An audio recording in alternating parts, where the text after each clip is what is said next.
Here are some beginner example solves for 3x3 one-handed speed solving.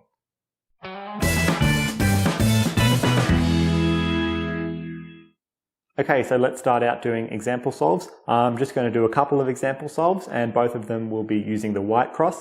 I'll also be using F2L in these solves and the for loop last layer method for the last layer. So I'll be doing the last layer in 4 steps or 4 algorithms.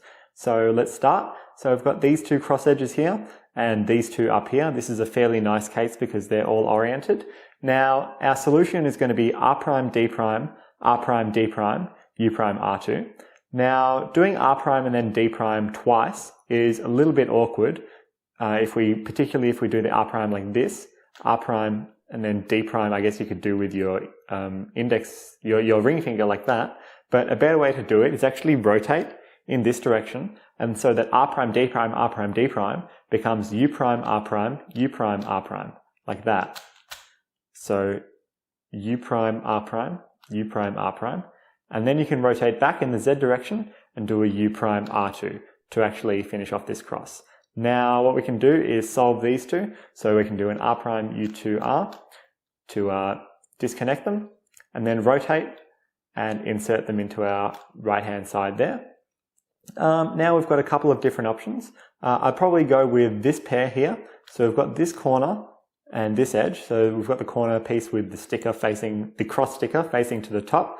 And instead of doing L prime U to L or something weird, which requires a lot of weird regripping, what we can do is do a Z rotation.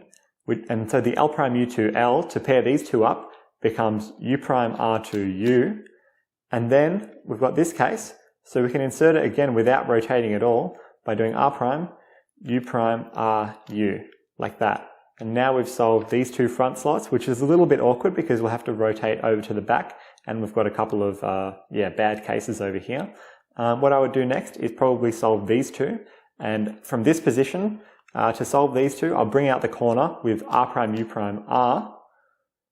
And then now these two are here.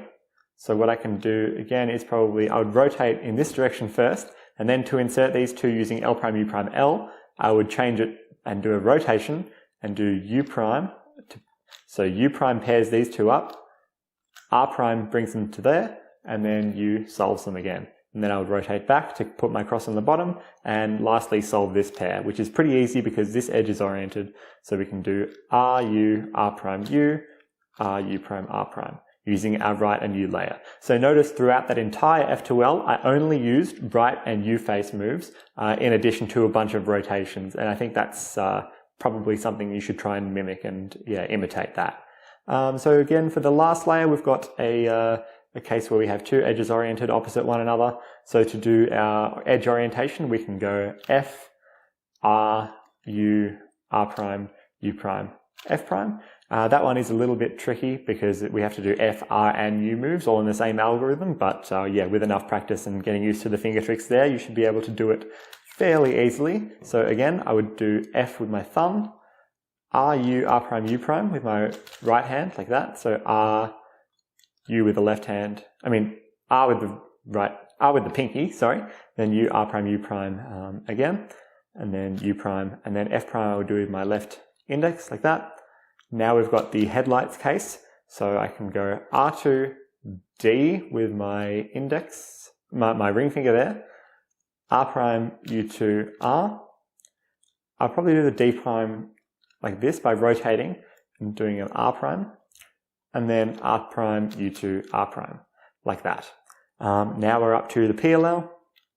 We've got these two, put them onto the left, then do our corner permutation algorithm.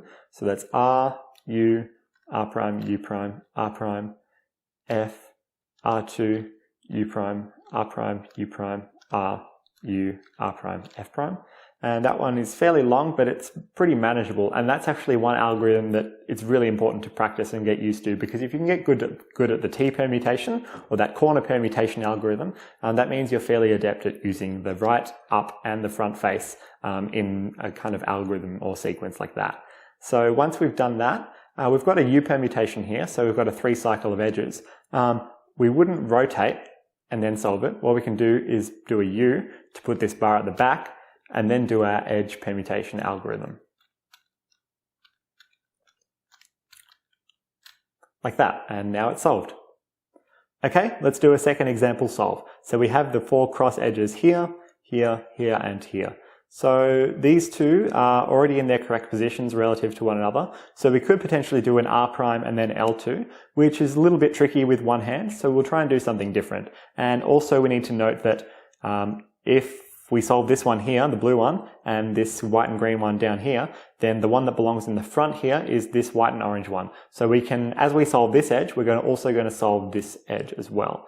So to do this, we can go, and also instead of doing L moves, we can use this double right face move. So the wide R move, which is a lot easier than doing an L move like that. Rotating, so we can do a wide R move, and that effectively does an L move, but it also rotates the cube and moves the centers. So how I would do this is I would actually put the white face on the back. So remember we've got these two, and put the white face on the back. Then I would do R prime to insert this white and blue one. And then I would do a wide R. So instead of, at the moment I'm effectively putting this one into the bottom layer, but I'm not using L moves, I'm using a wide R, and then I would use a U to move this one on top of this edge, so that when I do a wide R U prime, then that solves this one, and then I would probably have to rotate like that, and then do a D prime, and then R prime, like that. And now we've solved our cross. The first pair that I see is probably these two, so I can take them out. And then I think a nice way to insert these would be to do something like this. So try and grip the cube like this. Use my pinky to actually do this wide D move. And then R prime, U, R, like that. And that was a little bit complicated, but and you can certainly experiment with your own sort of way of doing that. But that's, I think, how I would execute that. Then we've got these two.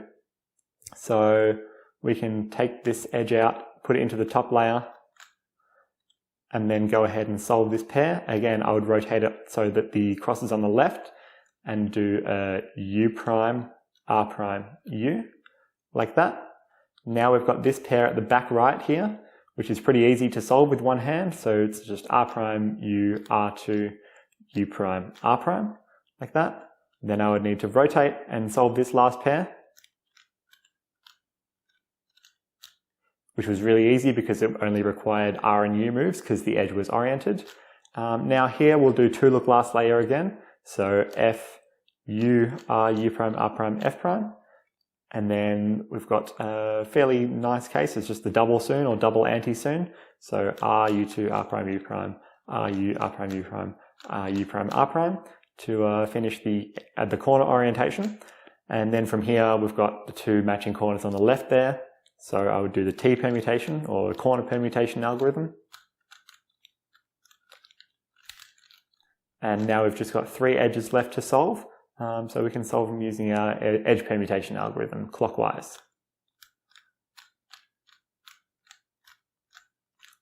Like so.